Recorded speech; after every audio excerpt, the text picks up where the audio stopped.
Perdón, un problema de conexión de internet.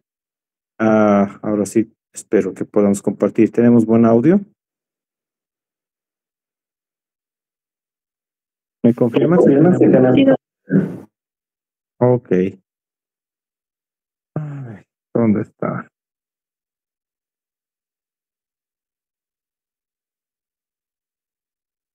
¿Se ve pantalla?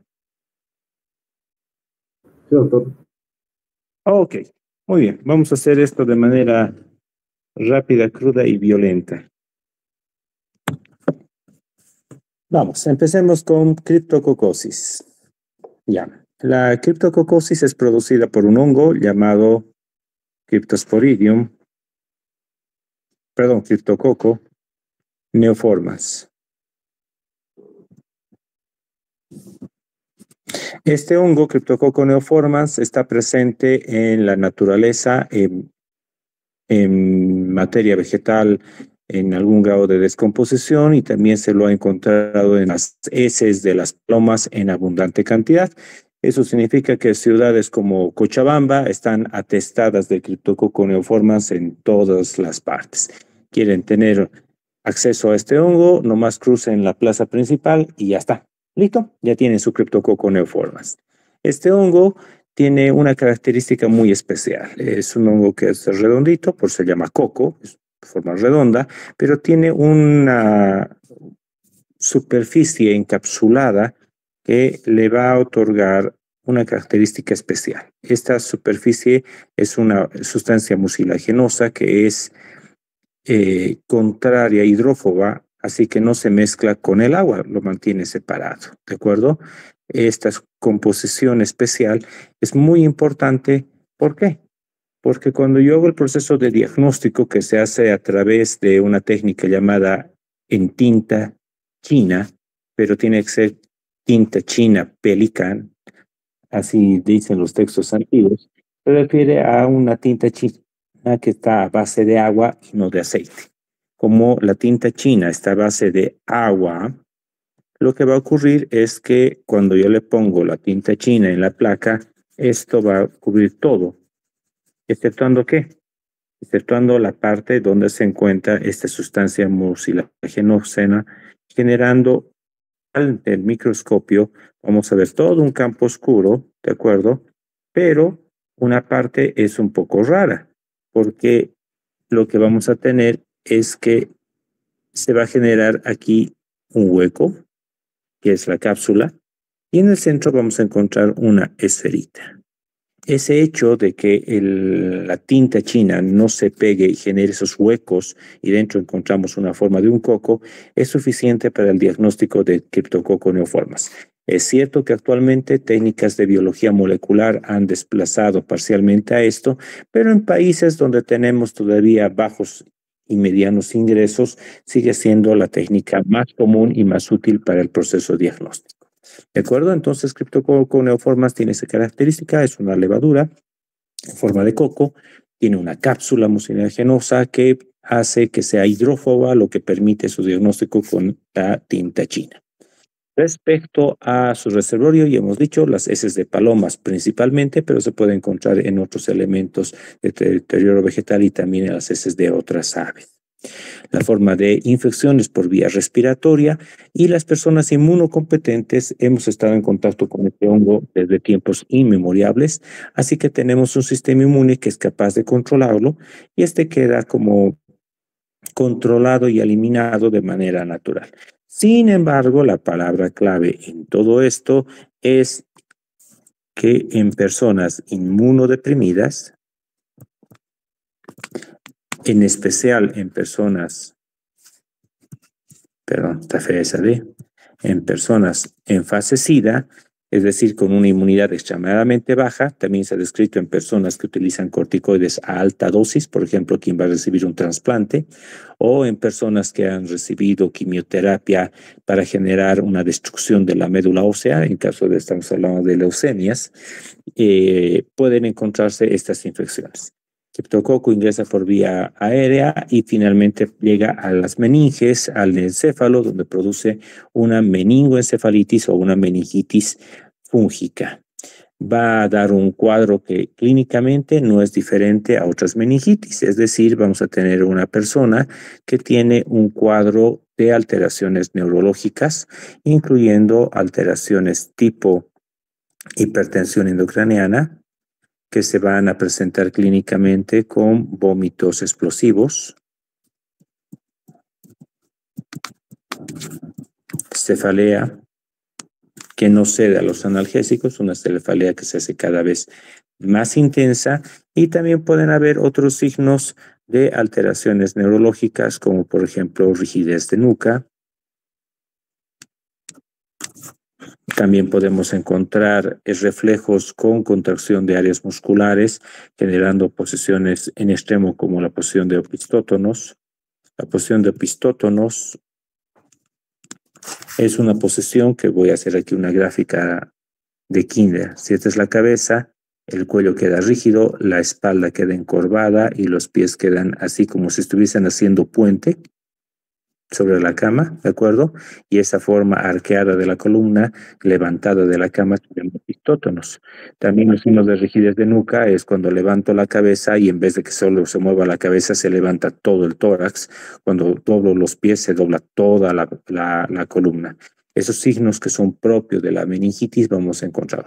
Por lo tanto, no hay signos específicos, sino signos de una meningitis. En una persona inmunodeprimida, las dos principales causas de meningitis, las principales causas de meningitis es la tuberculosis meningia, es Cryptococcus neoformans, y también podemos encontrar, cuando son datos más tipo encefalitis, toxoplasmosis cerebral, y como recordarán sus clases del primer parcial, también Trypanosoma cruzi en nuestro medio en personas en fase SIDA puede generar encefalitis con granulomas, con chagomas cerebrales. Así que todas estas enfermedades son parte del diagnóstico diferencial. Sin embargo, en una persona en fase SIDA que tenga signos neurológicos, signos meningios, debe tomarse la muestra de líquido cefalorraquídeo y siempre pedir prueba de tinta china, además de una tinción de grano en busca de bacterias y tinción de Hims en busca de parásitos como Trypanosoma cruzi y las pruebas serológicas para Chagas, toxoplasma. Siempre recuerden tinta china para diagnóstico de criptococo. El tratamiento, como otras enfermedades de los hongos más tipo coco, se basa principalmente en el cotrimoxazol, que puede ser útil en este grupo de pacientes. Ahora vamos a ver otra enfermedad también relacionada con personas inmunodeprimidas, que es la neumocistosis.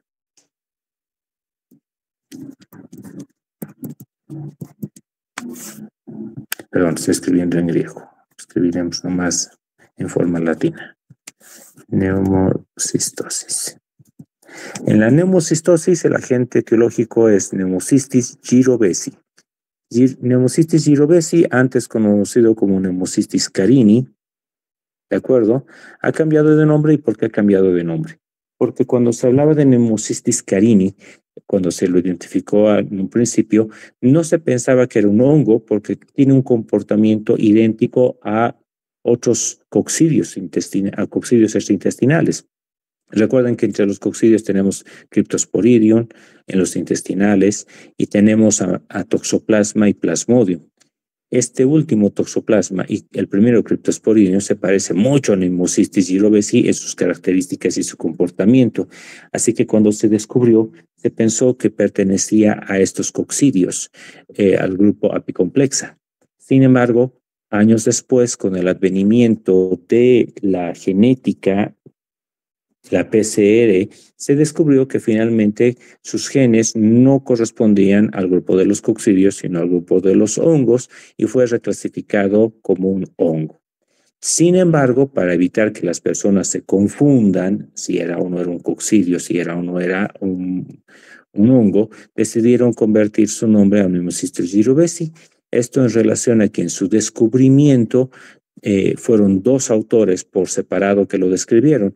Uno fue Carini y el otro fue Jirovecii. Entenderán de que primero le dieron el crédito a Carini, pero ahora que fue reclasificado, se lo dieron a Jirovecii. De ahí el cambio de nombre a Pneumocystis jirovecii. Como indique es un coco, por lo tanto no vamos a encontrarlo como filamento, no hace micelio, igual que criptococo, neoformas.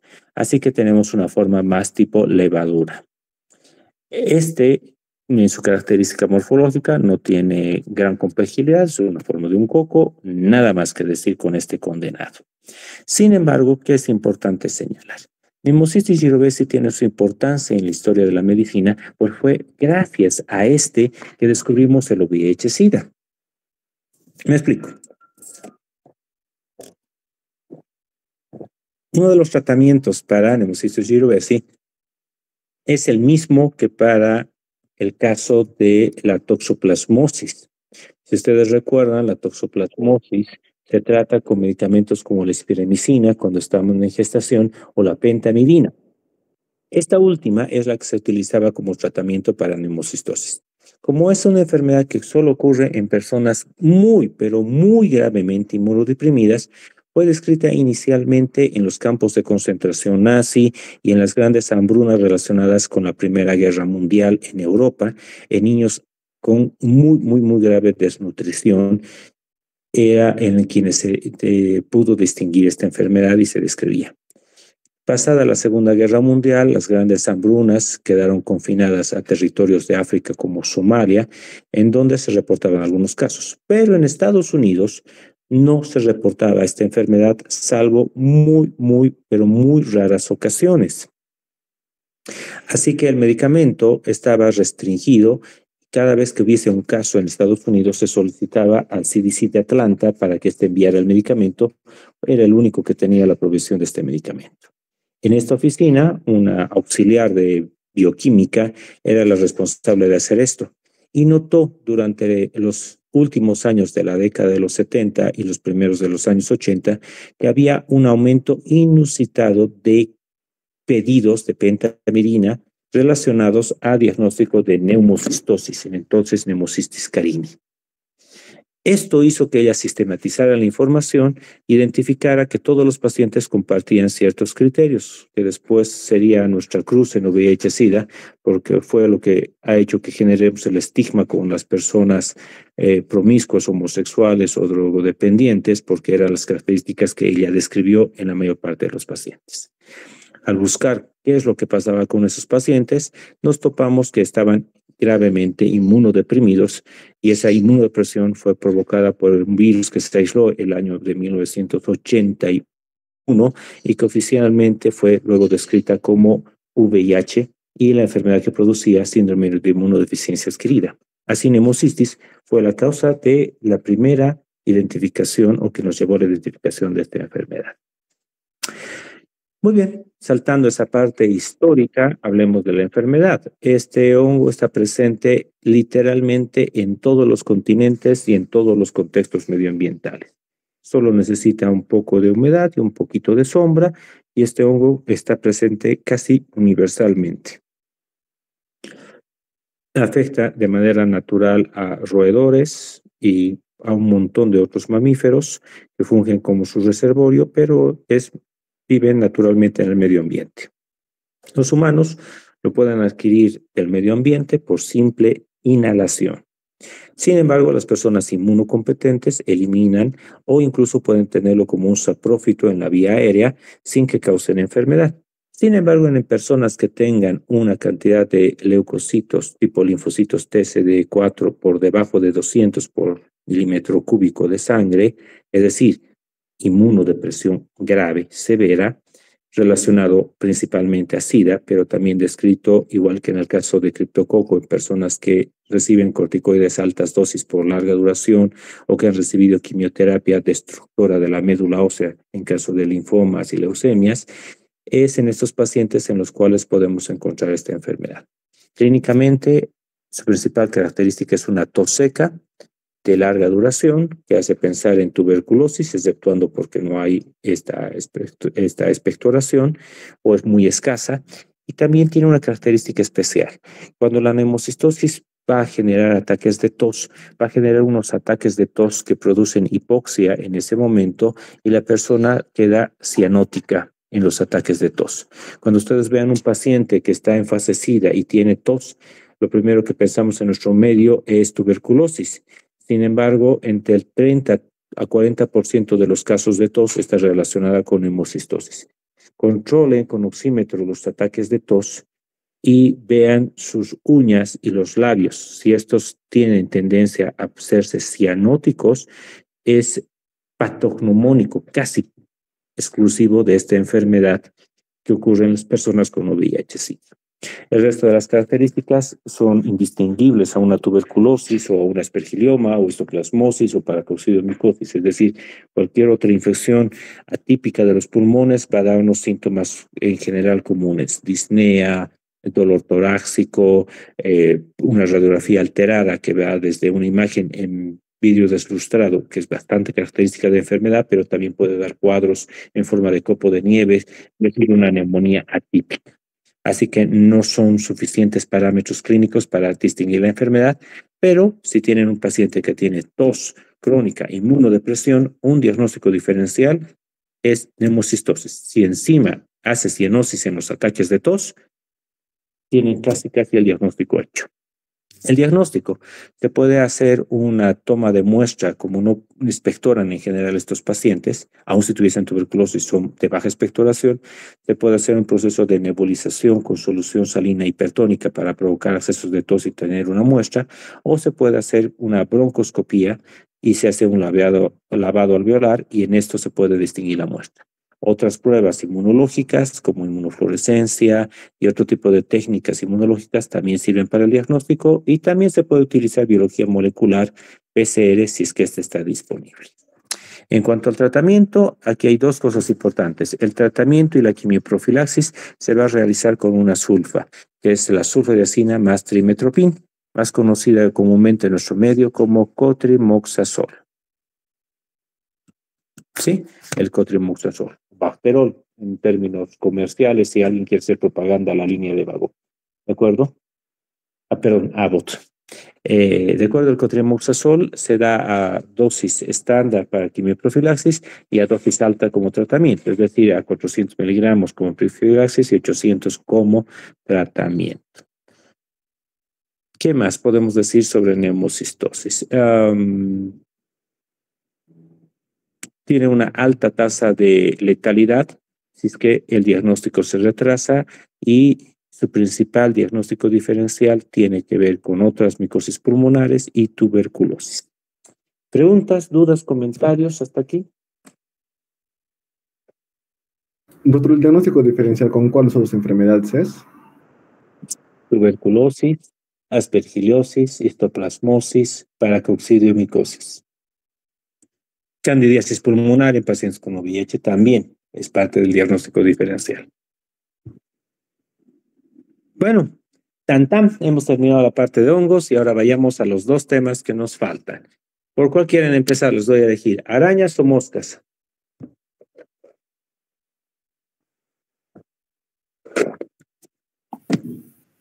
Arañas. Arañas, muy bien.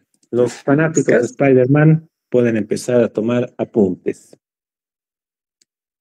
Las arañas, como saben, son artrópodos y pertenecen a un grupo importante en características generales.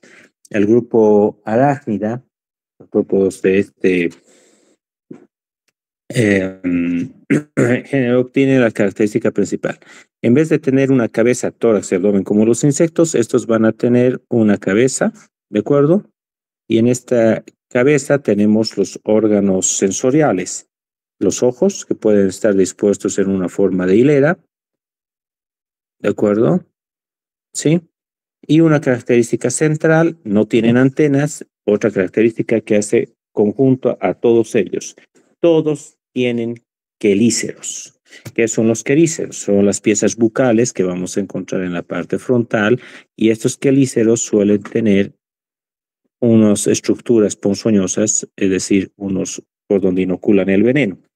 Y la forma de esto es extremadamente importante. En algunos casos, si hago una vista lateral, voy a tener que estar aquí los quelíceros y estos están así como un gancho hacia abajo. Y en otros casos, si veo desde arriba, lo que voy a tener es que los quelíceros terminan en esta forma lateral. Estos pueden picar a cualquier cosa porque tienen apertura suficiente, caso Latrodectus mactans, las viudas negras. La mayor parte tienen esta estructura que hace que solamente especies grandes puedan picar al humano porque la apertura no es muy amplia. Necesitarían abrirse en 120 grados para poder picar y eso implica ciertos tamaños de araña. Además de estas estructuras, pueden tener otras laterales llamadas pedipalpos, que son como unas especies de patitas que no son articuladas y que les sirven a ellos básicamente para acercar el alimento a la boca. A partir de esto, vamos a tener la estructura de las patas que van a tener 4 pares de patas, ¿de acuerdo?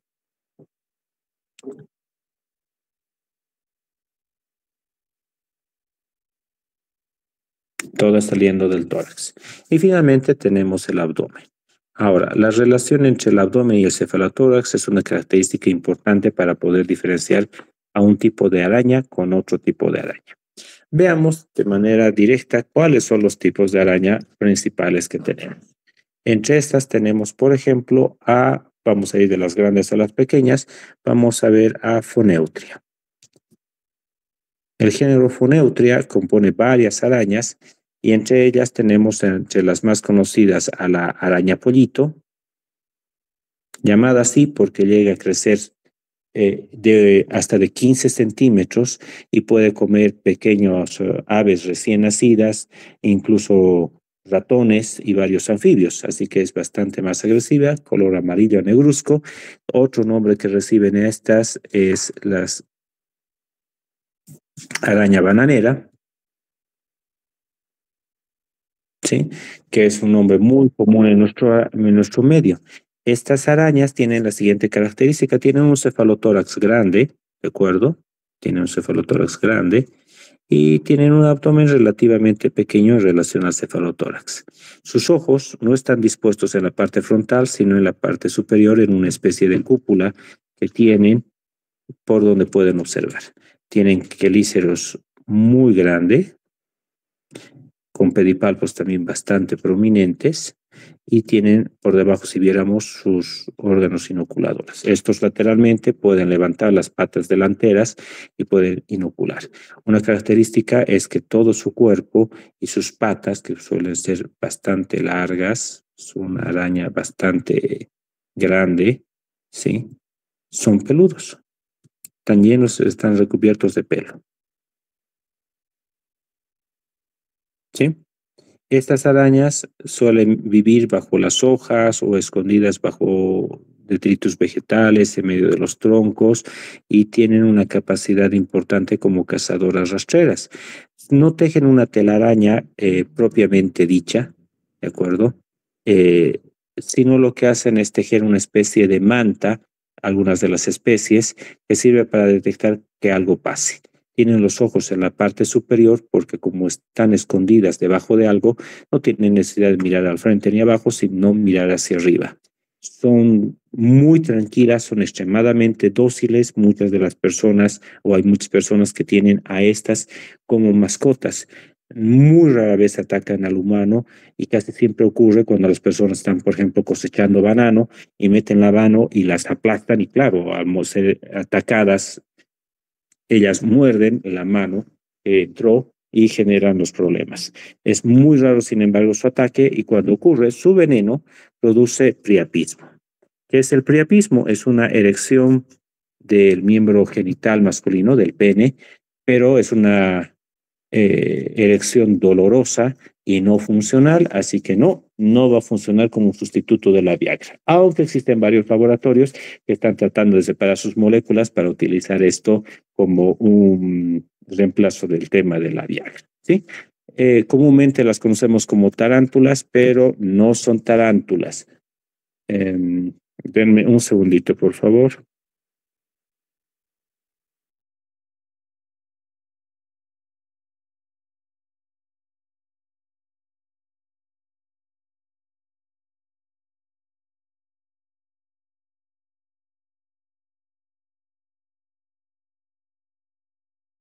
Ok, continuamos entonces con la clase. Mil disculpas por la breve interrupción. ¿De acuerdo? Ahora, el otro género que se confunde mucho con esto es Lycosa. Licosa también parece una tarántula, ¿de acuerdo? Es decir, este cuerpo grande, ¿sí? Y un abdomen pequeño. Pero estas tienen sus ojos frontales en la parte delantera, ¿de acuerdo? Y si han visto Harry Potter, la araña enorme pertenece a este grupo y son conocidas como las arañas saltarinas. Estas arañas tienen la característica de que se mueven de manera rápida y son cazadoras activas. Van a ver que tienen sus quelíceros que los mueven todo el tiempo y tienen también sus pedipalpos, ¿de acuerdo? Y estas arañas son cazadoras activas, así que las van a encontrar caminando por todo lado, en los patios, en los jardines, tratando de cazar. Saltan de un lado, saltan para otro lado. Este género, por su tamaño pequeño, son extremadamente y es muy difícil que puedan picar al humano. Las arañas que alcanzan tamaños un poco más grandes, porque pueden llegar a crecer entre a unos 5 a 6 centímetros como máximo, así que no son muy grandes, esto en el trópico, podrían picar accidentalmente al humano. Igual, no son agresivas con los humanos, no suelen picar a los humanos, son cazadores activos de moscas, mosquitos y otros, y en general no hacen daño. En caso de su picadura, suele generar solamente una pequeña roncha, algo de dolor, pero nada más. Como diferencio licosa de estas otras, primero, no son tan peludas. Pueden tener algo de pelo, pero muy poco pelo, y sus ojos son frontales en la parte delantera porque son cazadoras activas, a diferencia de Foneutria, que están en la parte superior como una coronita. El siguiente género ya cambia un poquito la estructura. Vamos a hablar del género Loxoceles. Loxoceles, su principal representante es Loxoceles laeta, llamada también araña violinista. ¿Sí? También llamada araña del rincón. Esta araña se caracteriza por un color pardo. Vamos a dibujarlo en color pardo para que parezca un poco más a lo que tiene que ser. Y su cefalotórax de esta araña es más o menos del mismo tamaño que el abdomen, así que es una araña que tiene una característica más o menos similar. Tiene los ojos puestos en esta forma y a partir de esto va a generar una sombra que tiene más o menos esta característica.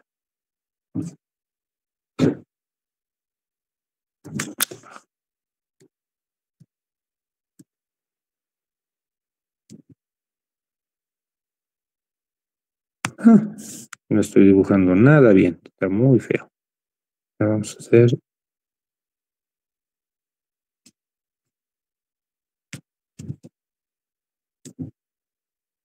¿Sí?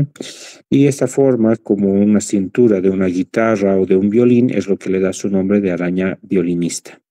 Si no tiene esta forma, sino si tiene una forma recta o ovalada, no es una araña violinista. Todas las del género Loxoceles son arañas venenosas. ¿De acuerdo? Sus quelíceros no son tan prominentes como en los otros casos y van a soler encontrar que sus pedipalpos tienen una estructura con unas cositas aquí adelante de esta manera. Entonces van a verlas y en sus casas estoy seguro que las han visto y sus patas son bastante largas. Son arañas de patas bien larguitas. ¿De acuerdo?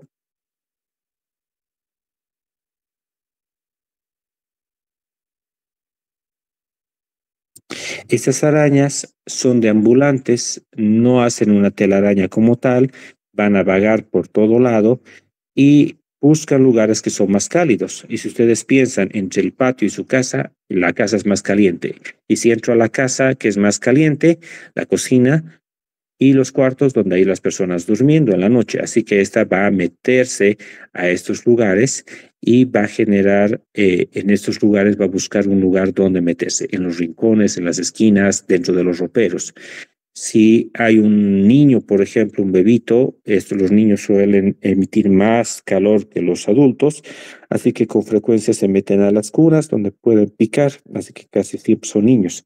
También pueden meterse en los zapatos y cuando uno mete el pie, igual que lo que pasa con los escorpiones, va a generar pues una picadura y la característica del veneno de esta araña es que es un veneno de tipo su veneno es necrotóxico, es decir, genera destrucción de tejidos. Entre estas enzimas que tiene su veneno, porque es un conjunto de enzimas, también tiene hemolicinas, es decir, destruyen a los glóbulos rojos, y eso va a generar sus detritos, un daño a nivel del riñón. Así que esta araña es capaz de producir lo siguiente: a nivel de la picadura va a generar una úlcera necrótica de borde violáceo, dolorosa, de borde irregular, y que va a producir lesiones satélites donde no picó. Es decir, es como si hubiese tenido varias picaduras. Y este elemento es extremadamente importante que ustedes lo recuerden, porque uno dice, ay, si es una picadura, debería estar solo donde la picadura. Recuerden ahora que el Oxoceles laeta puede producir úlceras a distancia del nivel de la picadura. Esta necrosis va a producir, como daño más importante, va a ser un daño renal. Entonces produce daño renal que puede llegar a insuficiencia y es la causa de muerte. Así que sí, esta araña puede producir muerte. Ocurren casos en nuestro medio muy aislados, 1 a 2 casos al año, casi siempre relacionado más con niños pequeños. Normalmente los padres escuchan al bebé llorar, cuando despiertan ven en la cuna una araña, a veces muerta porque el mismo niño la aplastó, y eso fue lo que provocó la mordida al aplastarlo. Y horas después se ve violácea. En cuestión de horas al día siguiente ya se genera una lesión necrótica y estaba avanzando. El manejo clínico de esto idealmente es utilizar un antídoto. Si no está disponible el antídoto, se puede utilizar corticoides, se puede incluso hacer plasmaféresis, y hay que cuidar el daño renal con abundante hidratación adecuada, manejar el dolor, y muchas veces la reparación de la úlcera termina con una cirugía plástica, con reparación de la piel cuando es en un área sensible, con un trasplante de piel autólogo, es decir, se saca piel de un ladito y se la coloca a nivel de la herida, sobre todo cuando esto ocurre a nivel de la cara o de una parte que estéticamente influye en el aspecto de la guagua. Otras especies de Loxoceles, que es la más común que ustedes van a encontrar, esas arañas pardas que caminan por la casa y no tejen la telaraña, también son venenosas, pero su veneno no tiene tanto poder como el del Loxoceles laeta. En el otro extremo tenemos a la famosa viuda negra, que pertenece al grupo de Latrodectus, y el género Latrodectus tiene más o menos unos 25 a 30 especies venenosas. Todas son venenosas, de hecho, venenosas para el humano, y la principal, obviamente, es Latrodectus mactans. Latrodectus mactans es más conocida como viuda negra, pero no es la que tenemos en Bolivia. Latrodectus mactans es una araña de Estados Unidos, Canadá y parte de México, así que es una araña norteamericana. La característica de Latrodectus mactans es, al contrario de las otras, es una araña pequeña que tiene un cuerpo pequeñito y un abdomen globoso, de color negro. Sus ojos son anteriores y sus quelíceros tienen esta forma de ganchos abiertos lateralmente, lo que le permite poder picar sin importar que su boca sea pequeñita y no necesita gran apertura. Sus patas son muy largas, evidentemente.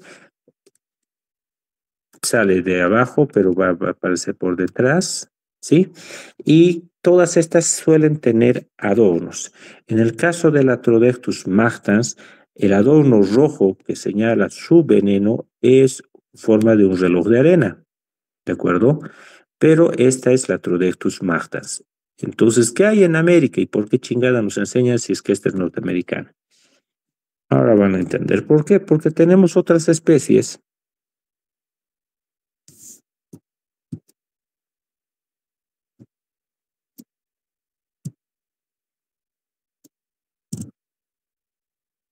que tenemos en nuestro medio. En nuestro medio tenemos una llamada araña de espalda roja o viuda de espalda roja.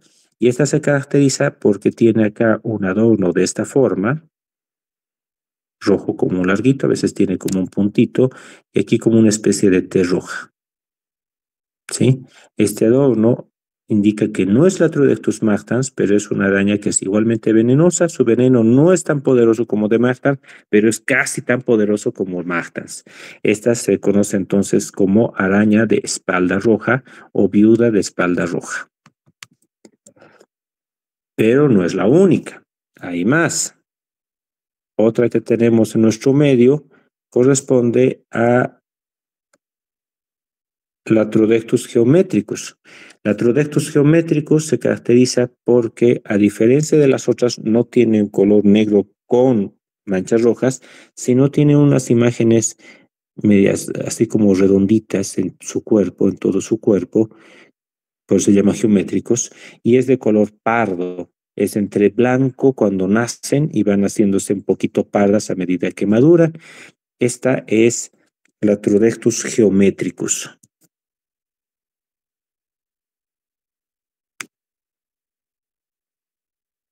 Y este año uno de sus compañeros me trajo una especie muy interesante, que es la primera vez que yo la veo en Cochabamba, que pertenece a Latrodectus brasiliensis. La vamos a dibujar en vez de martans. Esta Latrodectus brasiliensis tiene la característica de que su cuerpo viene pintada en rayas rojas que alternan con líneas blancas, ¿de acuerdo? Y en un fondo negro. Es muy interesante. Esta es Latrodectus brasiliensis. ¿Qué son las que vamos a encontrar? Todas potencialmente venenosas, y el tipo de veneno que generan las viudas negras no es necrotóxico, sino es neurotóxico. Al ser neurotóxico, la picadura puede ser dolorosa en el punto de la herida, pero no hay gran inflamación, no se pone violeta, solamente como una picadura común y corriente, pero lo que va a producir es un cuadro paralítico que puede generar alteraciones diversas. Hace un par de años atrás, quizás han escuchado en las noticias de una muchacha joven que fue picada por una de estas viudas, mal llamadas viudas negras. Ustedes ya saben que era una viuda espalda roja, y esta viuda espalda roja le generó un proceso de parálisis en general. Aunque sobrevivió al tema de la picadura, le dejó alteraciones de funcionalidad que hizo que se desnutra, y tenía un grado de alteración a nivel de la deglución. Le generó una desregulación de la capacidad para coordinar entre respirar y deglutir. Ya saben fisiología, así que cuando respiramos se tapa la vía esofágica y cuando tragamos se tapa la vía aérea para que no nos atragantemos. En el caso de ella estaba desregulado a causa del veneno y finalmente terminó muerta por una broncoaspiración casi unos 8 o 10 meses después. En personas sensibles pueden producir paro cardiorrespiratorio de manera directa. El tratamiento es el antídoto que debe proveerse a las personas. Latrodectus, de todas las que hemos visto, es la única que va a generar una telaraña, y estas son arañas de hábito nocturno, cazan en la noche, y lo que van a hacer básicamente es que si tengo aquí una esquina de una casa, lo que van a hacer es tejer su telaraña. Vamos a pintarla en amarilla, que es blanca y parece al principio desordenada, pero en realidad lo que hacen es generar una pirámide. Si la dibujáramos bonito, pero no se ve así tan bonito como una pirámide, sino se va a ver como una masa de algodón mal hecha, ¿de acuerdo? Que es una telaraña tridimensional. ¿Por qué hacen esto? Cada uno de los hilos da una coordenada específica, y en la parte superior es donde queda la viuda negra, ¿de acuerdo? ¿Sí? Y de noche de día nunca van a encontrar la araña, pero en la noche ya se pone en el vértice con una pata en cada una de las cuerdas, y cuando un animal rastrero choca con un borde, va a tener tendencia de caminar por el borde, y con esto camina por este borde, generando las señales y cada vez haciéndose más lento porque es un poco pegajosa, no demasiado, pero da suficiente tiempo para que la araña pica. Ahora, ¿por qué se llaman viudas negras? Quizás muchos lo saben, para quienes no, se los digo ahora. Esta araña, las hembras son en general las únicas que solemos ver. Cuando un macho quiere copular, debe ingresar muy lentamente sin tocar la telaraña, porque si no va a ser presa, casi siempre vienen por arriba. Y el macho, si esta es la hembra, el macho es una cosita así chiquitita, pequeñita. Si logra fertilizar a la hembra, una vez que logra copular con ella, tiene escasos segundos para huir, porque la hembra cuando copula entra en un estado de estupor parcial, es decir, llega al clímax de la relación y se queda un rato ahí congelada. Y si esta araña logra escapar en ese momento, vive. Pero si se queda en la telaraña más tiempo, la viuda negra, después de copular, atrapa al macho. Pero no se lo come. Su veneno es neurotóxico que genera parálisis, así que una vez paralizado lo encapsula y va a ser alimento para sus crías. Lo deja vivo, pero paralizado. Y al haber liquidado a su esposo, es de donde viene el término de viuda, y como encima está de negro, que parecería que estuviese de luto eterno, es conocida entonces como viuda negra. Lo que me lleva a que mi viuda negra debería haberla pintado de color negro, ¿no? Cuerpo chiquitito, patas largas. ¿Capiche? Muy bien. Con eso creo que hemos terminado la parte de arañas. Nos faltaría ver escorpiones. Escorpiones es muy fácil de hablar. El otro grupo, el otro orden importante en los arácnidos es Escorpiónida. Y de los escorpiones hay muchos. Hay especies venenosas, letales, sí, como las que se encuentran en los desiertos.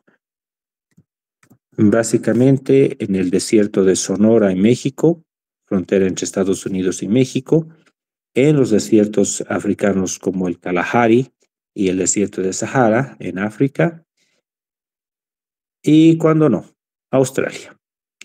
¿Sí? En el caso de Bolivia no tenemos escorpiones fatales, tenemos básicamente Titus, que es su nombre científico, Titus titus y Titus boliviensis. ¿Qué son los escorpiones comunes? Los escorpiones, como son parte del grupo de los quelíceros, tienen sus quelíceros y tienen una estructura bastante simple. Tienen su cefalotórax alargado, ¿sí? Los ojos en la parte frontal, como todos los cazadores. Tienen aquí sus quelíceros y sus pedipalpos que han desarrollado tanto que van a generar un par de pinzas, ¿de acuerdo? Que no son patas, son sus pedipalpos modificados. Y a partir de esto tienen recién sus 4 pares de patas, ¿de acuerdo? Y su abdomen está segmentado, pero es tan largo que produce una cola, y el último tiene un órgano ponzoñoso, ¿sí? Que sirve para inocular el veneno. Así que esos son los escorpiones. Estos tienen hábitat bastante amplio en casi todos los ecosistemas de América Latina. Casi todos los que tenemos en Bolivia pertenece a este género que es Titus boliviensis, y su veneno solamente es doloroso, va a generar una área rojiza violácea, y que con analgésicos, calmantes y un corticoide suave suele pasar desapercibido. Cuando produce calambres puede utilizarse el gluconato de calcio para controlar los calambres. Son de ámbito nocturno y cazan principalmente otros artrópodos como cucarachas, grillos y otra clase de insectos de manera activa en las noches. Algunas cosas especiales es que cuando estos perciben las pisadas humanas, la vibración del suelo, se hacen a los muertos y da la impresión que están muertos. Y si ustedes los pisan, son muy duros, tienen un esqueleto muy duro, así que con una pisada simple no suelen morir. Y cuando uno los pisa sin querer, sobre todo cuando uno está descalzo o con sandalias que son bajitas, su cola es lo suficientemente larga como para pasar por fuera de eso y picar directamente en el pie. También suelen meterse en zapatos Y si uno no sacude en los lugares donde son endémicos, todo lo que está cerca de los cerros de Cochabamba está lleno de escorpiones, puede uno meterse el pie y en general no son agresivos, pero si uno está con el pie en el zapato cada rato aplastándolos, llega un momento en que ya no soportan y pican. Es bastante común que esto ocurra, en especial en personas que utilizan botas o zapatos con caña que no pueden visualizar bien su zapato. ¿De acuerdo? Eso con respecto a los escorpiones. En general, en nuestro medio no son venenosos. Una regla básica es que no es siempre efectiva, es que si sus pinzas son anchas, no es venenoso, pero si sus pinzas son delgaditas, ¿sí? Sumamente delgaditas, son de veneno más tóxico, pero no es una regla que se aplique en todos los casos. ¿Preguntas sobre arañas?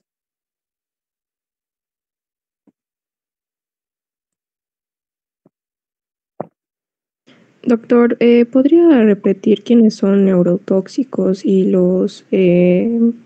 los neurotóxicos, doctor? Neurotóxicos solamente el Atrodectus, Martans, Geometricus, Rubicundus, Brasiliensis, las que les he mencionado. ¿Sí? Estas. Cuerpo chiquito, abdomen grande. Muy bien. Vamos al último tema, que sería la parte de dípteros. Y hemos hablado en otra clase sobre mosquitos, pero nos falta ver el resto de los dípteros. Vamos con el grupo de las moscas. Dentro de las moscas, o que conocemos vulgarmente como moscas, primero, recuerden que los insectos tienen una cabeza, donde tienen sus órganos sensoriales, tienen un tórax y tienen un abdomen, ¿de acuerdo? ¿Sí? Todos son iguales. En el caso de los dípteros, tienen dos alas membranosas, no en todos los casos, pero dos pares de alas que tienen los ojos. Ahora, en el caso de los dípteros que tienen dos alas, tenemos algunas cosas importantes que mencionar en términos globales. Primero, tienen un ciclo de metamorfosis completa. ¿Qué significó eso?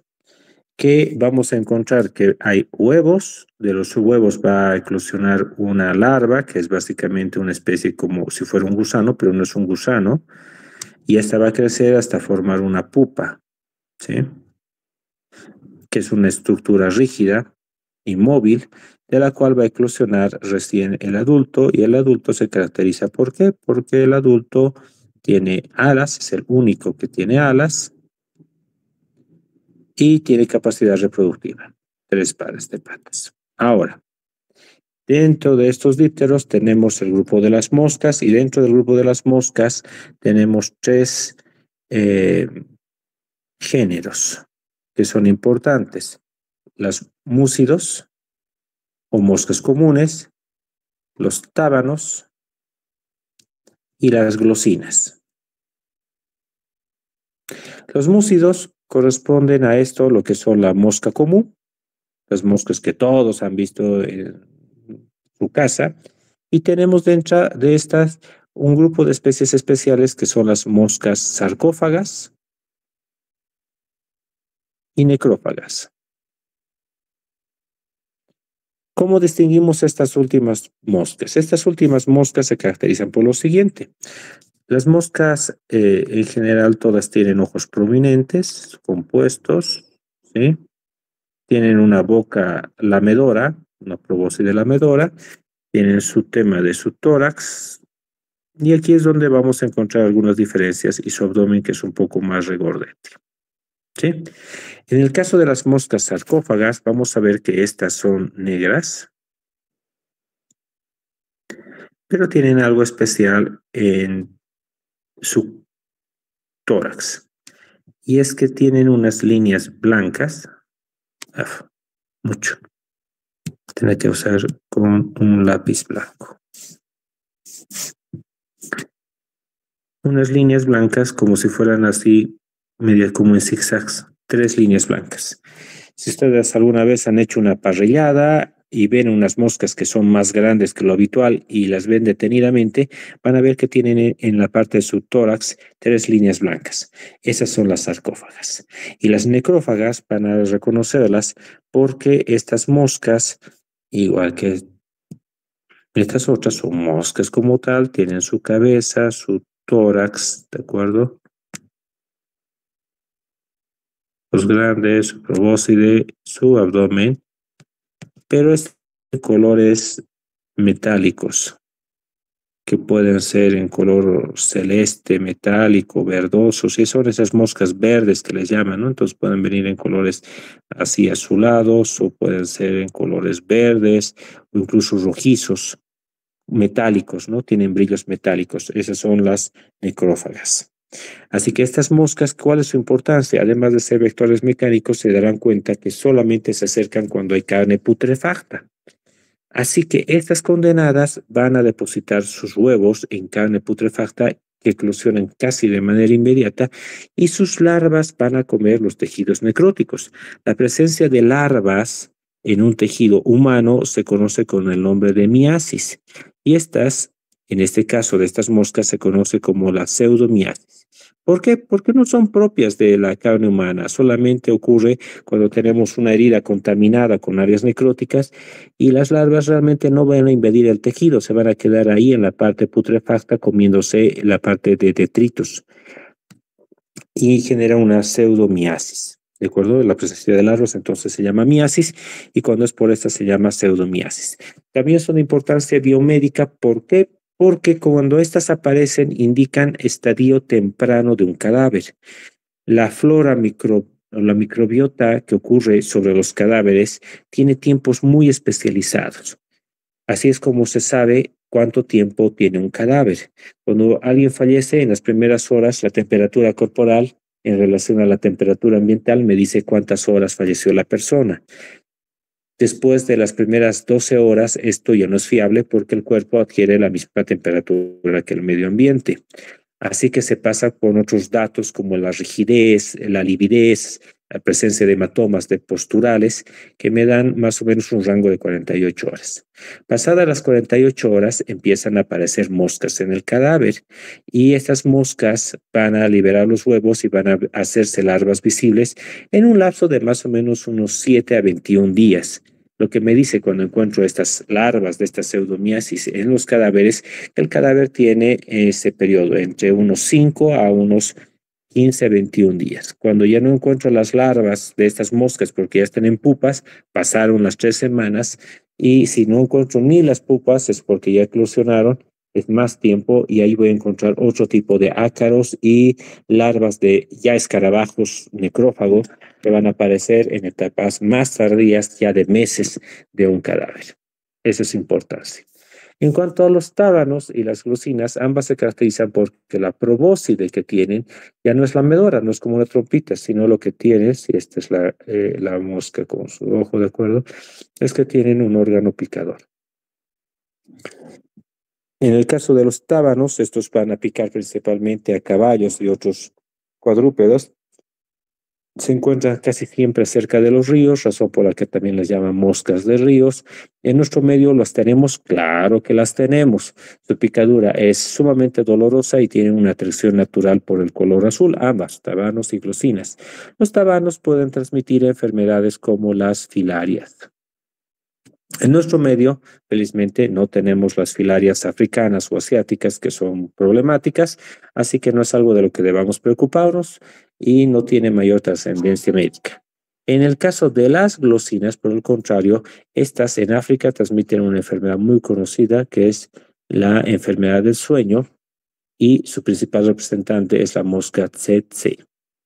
Y la mosca tsetse transmite la trypanosomiasis africana, que ya la han visto en el primer parcial, no voy a hablar en el detalle, pero igual que los tábanos, tienen predilección por el color azul, así que dentro de los mecanismos de control, en los puntos donde hay transmisión activa, se suele poner trampas que tienen más o menos la forma de una especie de cono, hacerlo de manera correcta.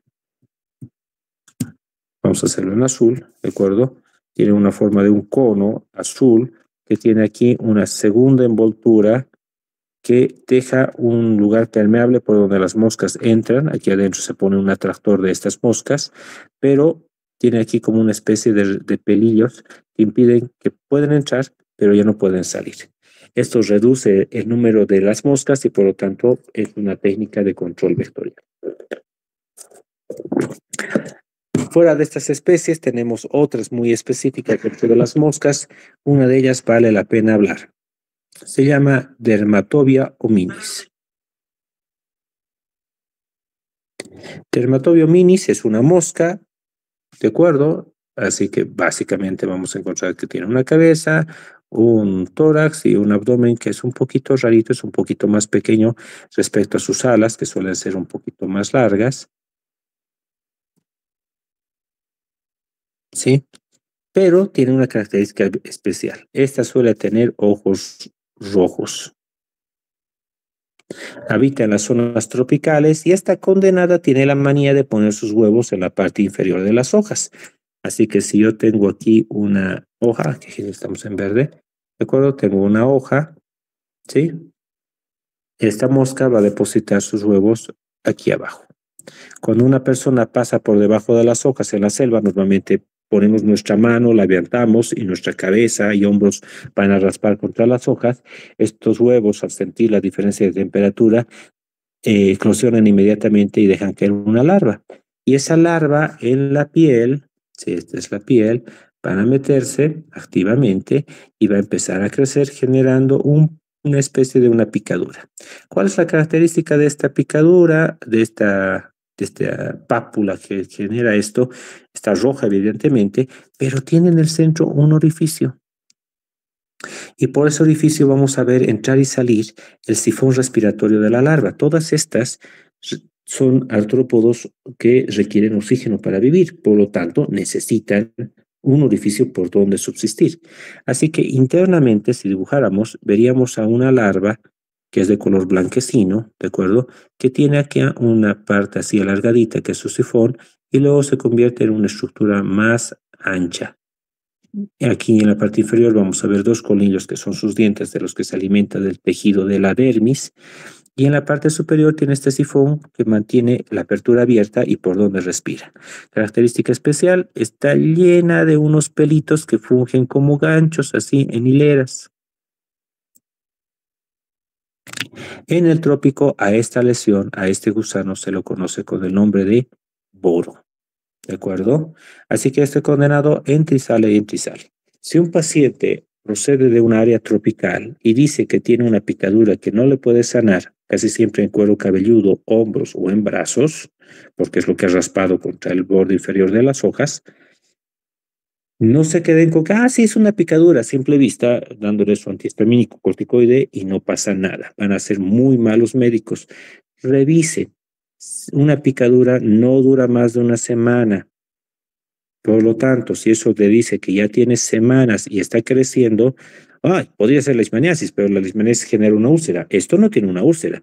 Revisen la lesión y van a fijarse que tiene un puntito con algo negrito que entra y sale, un piquito, una puntita nada más. Ese es el diagnóstico para boro. ¿Cómo se saca esto? Si ustedes quieren atrapar esto con una pinza, que pueden llegar a agarrarlo y lo jalan, no van a poder y primero se va a romper, liberando su contenido y generando una brutal celulitis o incluso una anafilaxia si es alérgico y va a terminar en lavado quirúrgico. Tampoco sean a lo salvaje haciendo una cruz para abrir como si fuera una mango, una naranja, sacándole gajos para abrir y sacar al gusano.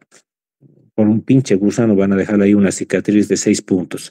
No, lo que se hace es lo siguiente, lo que vamos a hacer es colocar una sustancia pegajosa y puede ser incluso vaselina si quieren una gotita de gel de ecografía que casi está disponible en todos los centros de salud, ¿de acuerdo?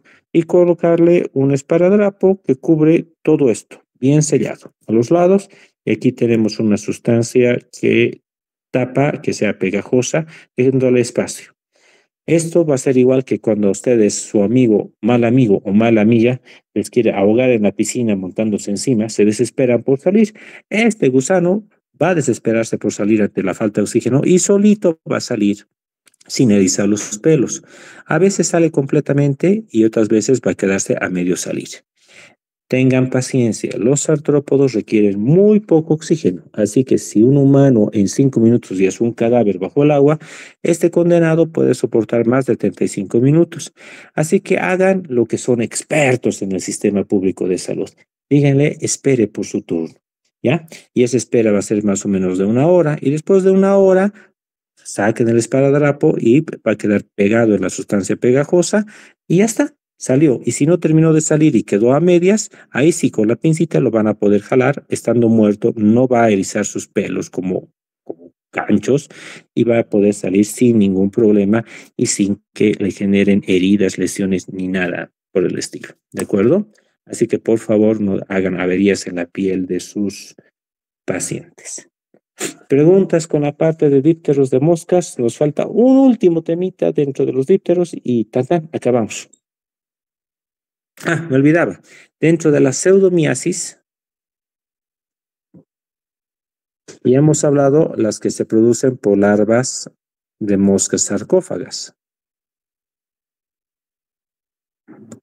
Pero hay otro tipo producida por otro tipo de dípteros de diferentes especies que pueden colonizar las fosas nasales, incluyendo estas moscas sarcófagas.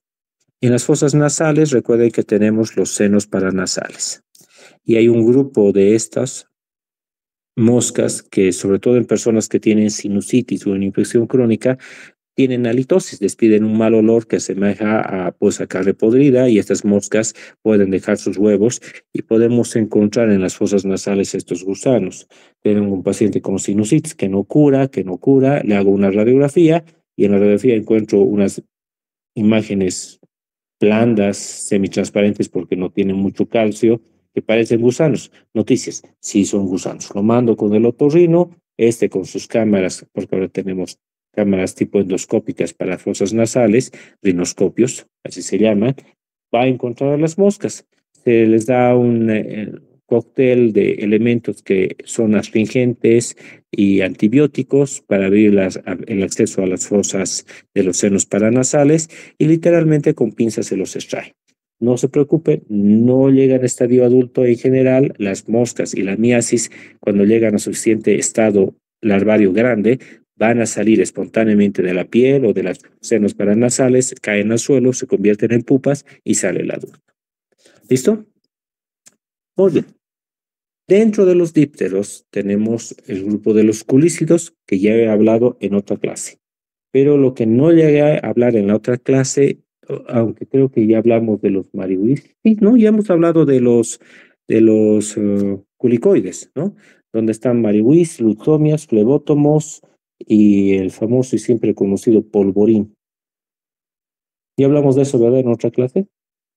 Sí, doctor. Ok, entonces ¿Preguntas hasta aquí con el tema de miasis? ¿O ya nos podemos ir en paz? Sí, doctor, yo tengo una pregunta. Adelante. He visto con respecto a la enfermedad de Boró, en el trópico utilizan como un tratamiento alternativo el tabaco, lo meten con el tabaco a la superficie donde lo ha picado. ¿Esto es dable, doctor, o nada que ver? El tabaco hace lo mismo que puedes hacerlo con un chicle, que puedes hacerlo con una gota de miel o con el esparadrapo, asfixiarlo. El objetivo no es matar a la larva con cáncer pulmonar por consumo de tabaco, sino el objetivo es asfixiarlo. Así que literalmente pueden utilizar la sustancia que quieran para... el objetivo es quitarle el oxígeno a la larva. Se muere y al arrancarlo va a salir. Sí, que sí puede utilizarse tabaco. En general no se recomienda utilizar este tipo de cosas porque sobre todo cuando se utiliza este tipo de tabaco son elementos que no están esterilizados y que pueden producir una infección secundaria. Como les repito, el objetivo es tapar el orificio. Médicamente hablando, hay otra forma de matarlo sin tapar el oxígeno y es utilizar ivermectina. La ivermectina es útil en caso de ácaros, es útil en caso de piojos, pulgas. Bueno, piojos no tanto porque no llega al cabello. En caso de pulgas sí, y también es útil en el caso de miasis, también es útil para poder hacer, pero En nuestro medio no tenemos mucha experiencia manejando ivermectina. Personalmente nunca he tratado a un paciente con ivermectina para miasis. Casi siempre se resuelve muy fácil tapando el agujero y luego arrancándolo. Pero sí, es posible utilizar hojas de tabaco. También he visto que utilizan una especie de culicado con hoja de coca para poder matarlos. ¿Alguna otra pregunta? Doctor, ¿podría volver a repetir lo que dijo sobre la pseudomiasis? Ay, ¿por qué me hacen esto a mí? La pseudomiasis, dos cosas. Hemos visto la pseudomiasis por moscas sarcófagas que pueden infectar heridas. Recuerdo un caso que ocurrió hace como unos 2 o 3 años atrás en la sala de infectología, un paciente con una celulitis bajo curación en la región perianal, una celulitis causada secundaria a un hemorroides infartado que terminó con una celulitis alrededor. El paciente estaba expuesto y como es un ambiente lleno de moscas, las moscas sarcófagas atraídas por el olor del tejido necrótico dejaron sus huevos y al día siguiente cuando destaparon habían larvas de gusano.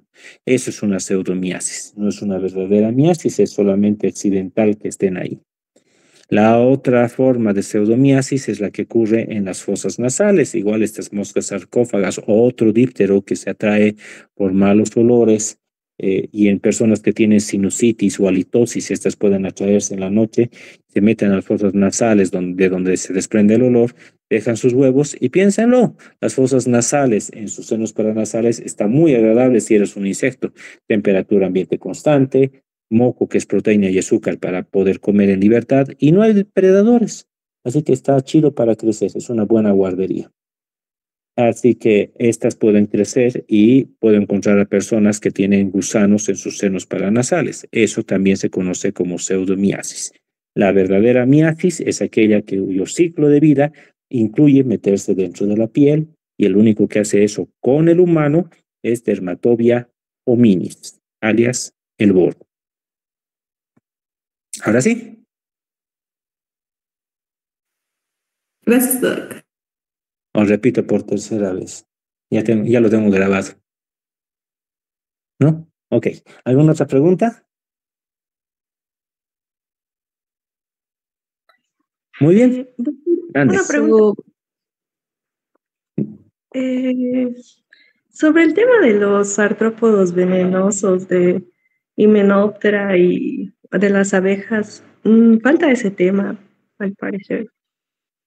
Ah, gracias a su compañera, todos pueden odiarla, porque gracias por decirlo. Estaba por quitar las preguntas de eso. No, no se preocupen. A ver, dentro de los que son, básicamente, ¿qué podemos hablar de todos estos géneros? Si pensamos en la clase Miriápoda, por ejemplo. Miriápoda corresponde a los 100 pies y 1000 pies. Recuerden que la diferencia es la siguiente. Los 100 pies y 1000 pies, a diferencia de los insectos tienen 3 segmentos, 3 pares de patas. Las arácnidos tienen 4 pares de... Perdón, ¿hemos hablado de garrapatas? Eso sí es importante. Sí, hemos hablado, doctor. Ok, muy bien. Garrapatas son parte de los arácnidos, 2 segmentos corporales, 4 pares de patas. Crustácea, 3 segmentos o 2 segmentos, pero tienen más de 4 pares de patas, de 5 para adelante. Pero Miriápoda tiene, cada segmento tiene patas, cada segmento. Y si tiene un solo par de patas por segmento, como las escolopendras, eso se conoce como 100 pies. Nombre más racional, escolopendra. Estas tienen ponzoña, tienen veneno, y su veneno no es fatal, pero sí es fuertemente tóxico y puede ser peligroso para personas sensibles. Y en el otro lado está que tenga 2 pares de patas. Si tiene 2 pares de patas y se ve como un cepillito, eso es lo que conocemos como 1000 pies. Dentro de este grupo están desde las cochinillas de baño, que van a fijarse, tienen este tipo de estructura, hasta los verdaderos 1000 pies, que son largos, con un cuerpo segmentado con pares de patas. En general, estos no tienen importancia biomédica. Dentro de otros tenemos diferentes tipos que pueden tener sustancias irritantes y sustancias que pueden ser venenosas, aunque no fatales. todos los insectos y todos los artrópodos tienen alguna especie en esto. Dentro de los dípteros tenemos a Lepidoptera, por ejemplo. Lepidoptera se refiere a todas las mariposas, incluyendo las nocturnas. Y las orugas de estas, han debido ver, tienen su cabecita y tienen su cuerpo, que es como una sola masa, ¿de acuerdo? Y tienen como unos 3 chinchoncitos adelante que les sirven como pseudopatitas. Estas se alimentan normalmente de vegetales, pero van a ver que muchas de estas son peludas. Los gusanos no son peludos, ¿de acuerdo? Entonces, estas que son peludas, sus pelos son urticariantes. Pueden producir prurito, urticaria y algunas especies, sobre todo aquellas que tienen colores más vistosos, naranjas, rojos, verdes intensos, pueden ser francamente venenosas. Sin embargo, no se conoce que hayan llegado a matar a alguien, salvo que sea alérgico a esos venenos. Pero como veneno directo, no. Otro dentro de los que tenemos esto es lo que conocemos en nuestro medio como yahua, ¿ya? Que pertenece a varios grupos de insectos que tienen la característica siguiente: tienen su cuerpo, tienen un tórax alargadito y un abdomen más alargado, y en el final tienen como unas especies de tijeretas, razón por la cual se llama tijeretas. Padeus es su nombre científico, tiene aquí sus patitas, ¿de acuerdo? Y suelen venir en colores de tonalidades rojizas con negro. Casi todos los insectos que tienen colores vistosos, rojos, naranjas, con negro, suelen ser venenosos. Entonces, este sí tiene uno de los venenos que suelen ser peligrosos y que accidentalmente también pueden ser ingeridos, en especial por los caballos, y pueden producir en ellos envenenamientos severos. En el caso de los humanos, en personas que son alérgicas al veneno, como alérgicas a cualquier cosa, pueden ser graves, pero en general su veneno solamente es una ponzoña dolorosa, y que genera una sensación de ardor, que genera principalmente una cuestión de ardor. Hay escarabajos bombarderos que pueden tener sustancias químicas venenosas, y los bombarderos que pueden unir dos sustancias, incluyendo peróxido de hidrógeno con otra sustancia, que generan alta temperatura, explotan literalmente. No lo tenemos en Bolivia, felizmente, pero pueden producir quemaduras químicas. ¿Y qué puedo decirles de los artrópodos? En general, todas las especies tienen capacidad de poder reunir algún tipo de veneno o de toxina, así que la regla general es: no jueguen con artrópodos. Y en caso de jugar con artrópodos y genera irritación, utilicen antihistamínicos, corticoides suaves y analgésicos antiinflamatorios. Si pertenece a una sustancia, a uno de los grupos que hemos visto en nuestro medio que son mucho más venenosos, estamos hablando de Latrodectus, Loxoceles, o priapismo en el caso de Foneutria, esos requieren manejo médico especializado. El resto se manejan básicamente de manera de sintomatología de una alergia. Chap, chap, terminado el tema. ¿Algo más? ¡Qué capos! 5 temas en un día. Cortesía de su jefatura de departamento. Muy bien. La siguiente vez, por favor, les pido, considera respetar el cronograma de clases si no quieren que en una sola clase hagamos 6 temas. Muy bien. Tengan muy buen resto de jornada. Suerte el día de mañana. Las preguntas van a ser muy sencillas, como por ejemplo la estructura química de la quitina. No, mentira, es pura broma, ¿de acuerdo? Relájense. Solamente necesitan identificar vectores y características muy específicas de todas estas cosas. Así que tranquilos, suerte. Doctor, hay Mande. una compañera que le habló por el chat. Ah, caray. ¿Quién me habló por el chat y sin mi permiso? ¿Dónde está el chat? Mensajes en la llamada. Doctor, una consulta. ¿De dónde hay que estudiar para el examen? De donde puedan. Es que la parte de hongos no hay en el libro. Utilicen el del doctor Torrico, y en eso se ha basado el doctor Jimmy Pinto. Y de las clases, obviamente. Sí, el texto del doctor Torrico funciona muy bien. Estoy seguro que el doctor Jimmy Pinto básicamente ha repetido lo que está ahí. Y en el caso de las partes mías, está tanto en el texto del doctor Torrico como lo que hemos dicho en clase. Les he dado los elementos centrales y específicos de cada hongo, que es lo mínimo que deben saber. Ya van a ver en detalle en infectología la parte de micosis, si llegan a 5º año. Qué mala la mía. ¿Alguna otra pregunta? ¿No? ¿Ninguna? Muy bien, entonces los veré Dios mediante en cuarto año a los que no pudieron conseguir otro grupo y ni modo cayeron conmigo. Y los que han asistido a clases, ya es una repasadita a lo que hemos visto y ahí está todo lo que va a entrar en el examen. ¿De acuerdo? Muy buenas tardes. Ahora sí, si no hay más preguntas ni consultas, me retiro. Hasta luego, Doc.